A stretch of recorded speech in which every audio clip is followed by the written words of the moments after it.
ستمبر پاکستان کا قومی دن ہے۔ بھارت نے 1965 میں اس دن ہمارے وطن عزیز پر حملہ کیا۔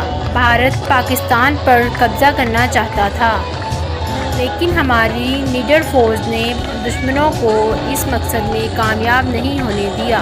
ہماری فوج دنیا کی بہترین فوج میں سے ایک ہے۔ ہم اس دن اپنے بہادر سپاہیوں کو خراج تحسین پیش کرتے ہیں۔ اس دن تقریبات کا اہتمام کیا جاتا ہے۔ بہت سے فوجیوں کو ان کی بہادری کی وجہ سے نشان حیدر دیا گیا۔